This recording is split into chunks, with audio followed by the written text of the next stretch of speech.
Rabbi salli ala Muhammad ya Rabbi salli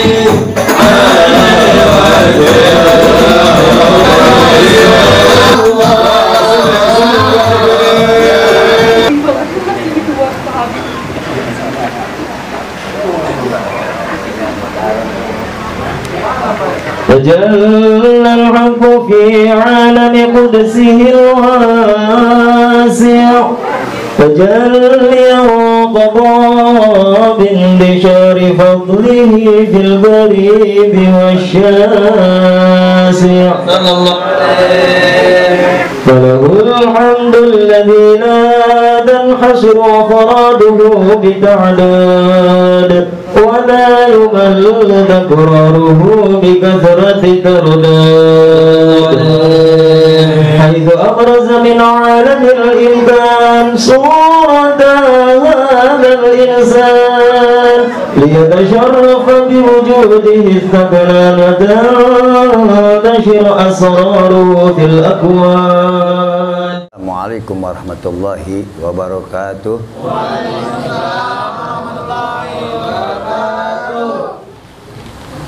Alhamdulillah. Alhamdulillahilladzi ja'ala sayyidina Muhammadan min nurih wa ja'alahu akraman halqi wa mudhiri lutfi wassalatu wassalamu ala man asragatil ardi biwujudih sayyidina wa habibina wa syafi'ina wa qurratu a'yunina wa maulana Muhammad alladzina ma'u haqqal jihad wa ala alihi alladzina ba'dahu abdul jihad. Jagau ta'ala bi muqam tanjili wa huwa asdaqul qailin innallaha wa malaikatahu yusalluna 'alan nabi ya ayyuhalladzina amanu sallu 'alaihi wa sallimu taslima Allahumma salli wa sallim wa barik 'alaihi wa ala alihi wa qala nabiyukum Muhammadun sallallahu alaihi wa alihi wa sallama innama bu'istu li utamima makarimal akhlak. Hadirin sekalian, untuk mempersingkat waktu, ini antum yang hadir di sini malam ini, kita diundang oleh kita punya saudara Ustadz Dado. Tapi kalau yang belum tahu, ini adalah sedang menjalankan Maulid Arba'in. Saya, anak saya dan murid-murid saya 3 majelis ini baru mengadakan Maulid Arba'in. Jadi ini malam yang ke-30. Tidak boleh putus sampai 40 hari. Jadi saya diundang di sini karena apa? Karena tugas saya dari awal Maulid sampai malam 30 harus saya didik anak-anak murid saya semua. Undangan ceramah setiap hari saya tolak kalau belum Arba'in. Nah, jadi antum biar tahu adanya acara ini, yaitu Maulid Arba'in dan walimatul khitan. Gitu ya. Biar tahu kenapa baca Maulid. Gitu. Tadi kita punya guru Ustadz Sofyan Chauri sudah banyak menjelaskan, yang mana kita belum tahu biar tambah tahu lagi. Tapi tugas saya menjelaskan apa peringatan Nabi dan apa cinta Nabi kita. Kita cinta kepada Nabi SAW. Tadi sudah dijelaskan oleh Ustadz Sofyan Chauri berapa banyak orang sengaja meninggalkan sholat. Itu sudah saya masukin di sini saya. Umur 18 tahun saya sudah ngajar di Ciracas. Ini rumah nih samping Mustika Ratu ada masjid. Ada Haji Mahyudin, orang Banjar, instruktur di Mabes Polri. Saya bujangan ngajar di situ. Di Satwa, pertama Satwa berdiri, saya punya murid almarhum Patrisno tuh.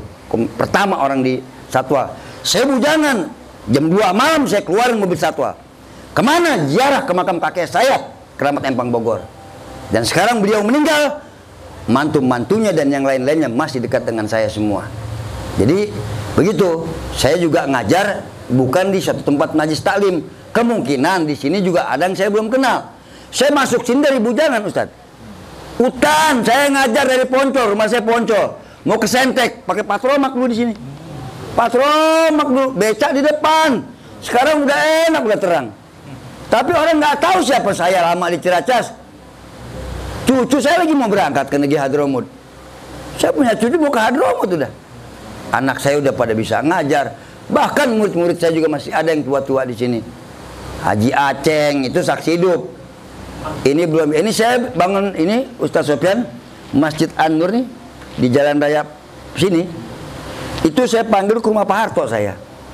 Terus Pak Harto bilang nggak bisa, kemudian Pak Adam Malik Wapres itu yang meresmikan An-Nur.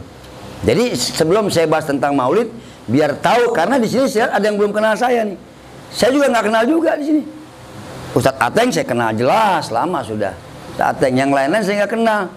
Ya makanya saya takut keluarnya dari saya dari sini jadi omongan di belakang. Minta maaf Ustadz Sofyan, ini zaman yang antum bilang tadi, orang ini di depan kita biasa, di belakang kita ngomongnya banyak. Bukan kita sombong, enggak. Lu belajar Ibu Punas semua aja udah belagu lu. Kalau kata orang Betawi bilang apa? Betang-tang beteng-teng lu kayak maling jemuran. Iya, Jakarta dulu habis maghrib nggak ada suara orang, terkecuali orang pada ngaji di rumahnya, betul?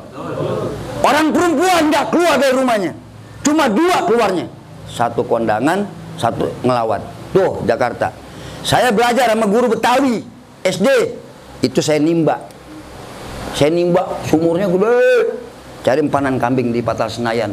Apa kata umi saya, Ali bebe, apa lagi musim culik? Kita nggak tahu. Ngajar alif, belajar alif, ba, ta, sa, sampai kita bisa ngejak. Orang sekarang belajar ke negeri, ke kota Yaman, Maroko, Kairo, Saudi. Begitu pulang sama guru yang ngajarin alif, ba, ta, sa, digampangin aja. Betul? Nggak diorangin, nggak manfaat ilmu dia, saudara. Saya tulis, Sayyid Ali bin Segaf As-Segaf, saya yang mengatakan, orang yang tidak mengagungkan guru pertama, mengenalkan dia huruf alif, ba, ta, sa, sampai dia bisa ngeja, sampai baca bisa ayat suci Al-Quran, dia pulang dari negeri dengan betang-tang beteng-teng, dengan sorban yang mewah, semua ini memang sunnah, bisa dipakai, ini bisa dibeli semua, tapi dia tidak punya ta'zim dengan guru. Buat saya pribadi nol ilmunya, karis kalau kata orang Betawi, sia-sia saja. Kenapa? Aba'uka li salasun, kata Nabi, 3 kita punya orang tua. Yang pertama, abukal ladzi wulidak, ibu bapak kita itu orang tua kita yang pertama, kata Nabi. Yang kedua, abukal ladzi dawadaka ibnatak, orang tua kita yang kedua, yaitu yang menikahkan anaknya kepada kita, yaitu mertua kita. Tidak batal wudhu kita kepada mertua, betul? Tapi kata Nabi, hati-hati sahabat. Nabi ini bicara depan sahabat. Yang ketiga, hati-hati, abukal ladzi alamaka, yang ketiga adalah orang tuamu, adalah gurumu. Wahwa abdulhum, lebih abdul dari bapakmu, ibumu, dan gurumu. Sahabat bertanya, kok bisa lebih abdul ya Rasulullah? Kata Nabi, tanpa guru kamu siapa ngajarin? Taatlah, berbaktilah kepada ibu dan bapak, taat kepada mertua, siapa yang ngajarin? Mungkin Ustaz Ateng udah hafal, orang-orang di sini hafal semua di kitab Zubat.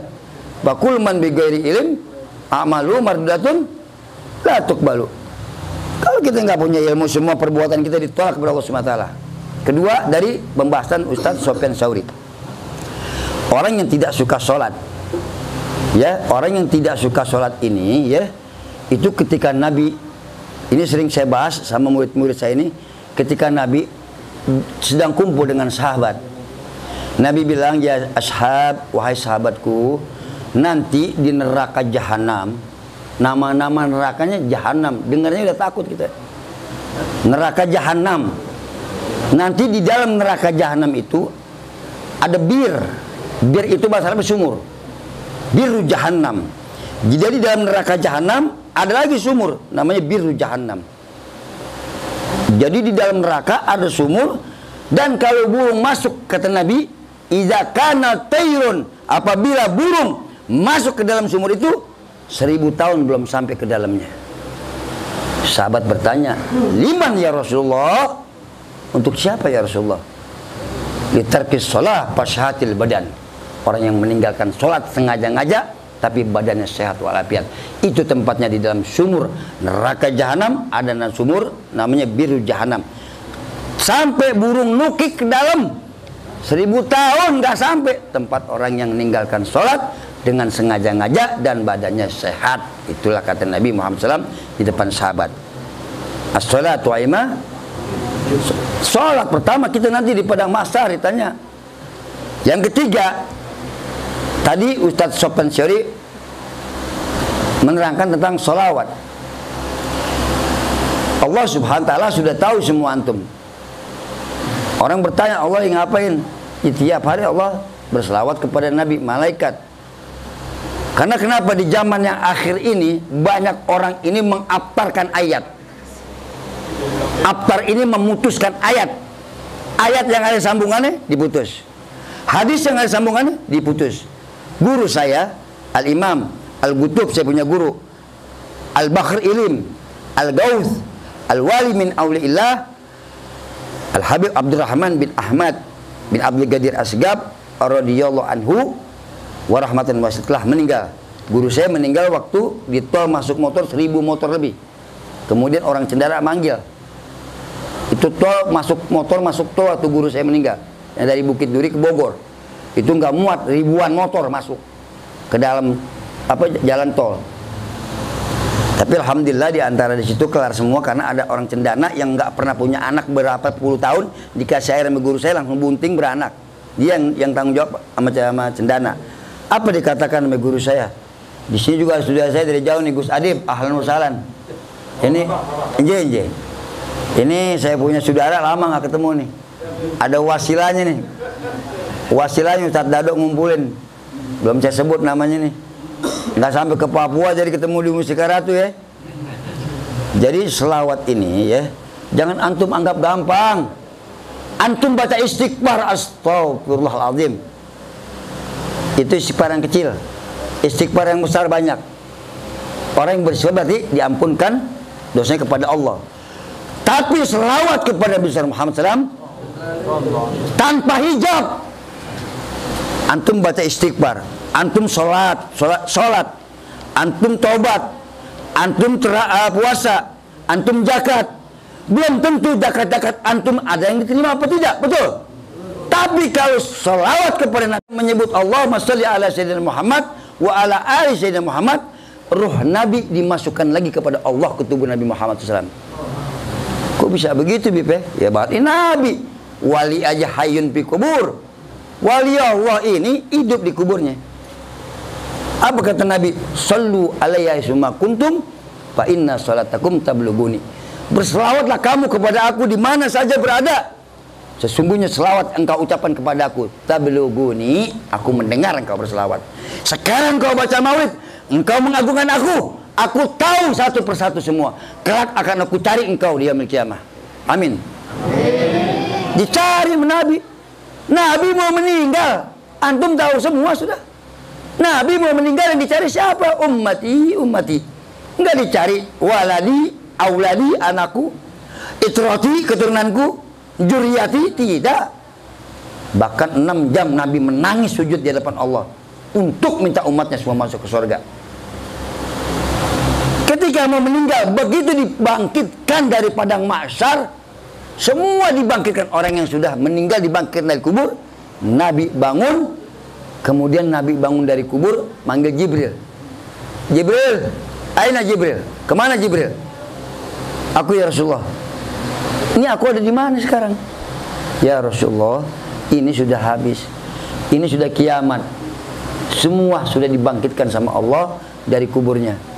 Nabi bangkit dari kubur kayak kita orang baru bangun tidur. Nah sekarang kalau dibilang maulid bid'ah, maulid musyrik, ada yang banyak mengatakan begitu. Saya kasih contoh. Ini jawaban. Ini seorang wali di kota Hadramut, Al-Mufakkir Al-Imam Al-Gutub Al-Gauth Al-Wali min Auliillah, Al-Habib Abu Bakar Al-Adni bin Ali Al-Masyhur radhiyallahu anhu. Jadi di kota Hadramut ini Habib Abu Bakar Al-Adni ini datanglah satu orang ke rumahnya menanya, Habib, mana dalilnya maulid? Saya mau tahu dalilnya maulid. Apa kata Habib Abu Bakar ini? Saya nggak punya dalil. Dalilnya dong, saya nggak punya dalil. Pokoknya saya cinta sama Nabi, saya bikin maulid, saya nggak pakai dalil, nggak punya dalil. Bukan nggak pakai dalil, nggak punya dalil. Kok begitu? Baik. Sekarang saya tanya sama Anda. Apakah Nabi Muhammad Ngasih syafaat kepada Anda, kepada umatnya, pakai syarat nggak Nabi? Saya mau tanya, Nabi kasih syafaat kepada kita pakai syarat nggak? Disuruh pikir, ayo pikir deh. Pikir, kemana akal kita? Allah sudah banyak di Quran, saudara. Iya, surat Wat ini banyak kita. Laqad khalaqnal insana fi ahsani. Tidakkah aku ciptakan manusia sebaik-baik ciptaan aku? Dikasih akal pikiran. Cuman ditanya, enggak punya dalil. Aku tanya engkau, kalau memang engkau bilang maulid bid'ah, musyrik, aku tanya kembali kepada engkau, Nabi memberi syafaat pakai syarat apa enggak? Tidak. Andai kata Nabi pakai syarat, enggak kuat. Nah itulah kita sebagai umat Nabi Muhammad yang masih hidup malam ini, yang enggak tahu besok pagi masih ada apa enggak. Ntar kita pulang dari sini, tahu-tahu kita bangun mau sholat subuh, syukur-syukur habis sholat subuh, tahu-tahu dibangunin, innalillahi wa inna ilaihi raji'un. Kita nggak tahu umur. Al-mautun hak. Mati kata Imam Ali itu hak. Di mana adik kita, di situ ada mati. Nah, ada maktubnya Allah. Ada orang kok panjang umur, kenapa? Allah ini ada maktub. Maktub itu tulisan Allah. Allah menuliskan di Lauhul Mahfuz, Fulan bin Fulan, Habib Ali, Ustadz Sofyan, ketemunya di acara Ustadz Dado lagi walimatul khitan, itu ditulis sama Allah di Lauhul Mahfuz. Ada orang yang sudah ditulis sama Allah umurnya 20 tahun meninggal. Ada yang umurnya 30 tahun meninggal. Tapi kok bisa panjang? Orang nanya, kok bisa panjang? Ustadz, kok bisa panjang Habib? Nah, maktubnya Allah itu umur yang sudah ditentukan 30 tahun, 50 tahun, 60 tahun meninggal, bisa panjang dari apa? Kata Allah, kau banyak silaturahmi. Orang yang banyak silaturahmi, kata Allah, aku panjangkan umurnya dan aku banyakin rezekinya. Amin. Amin ya rabbil alamin. Wassalamualaikum warahmatullahi wabarakatuh.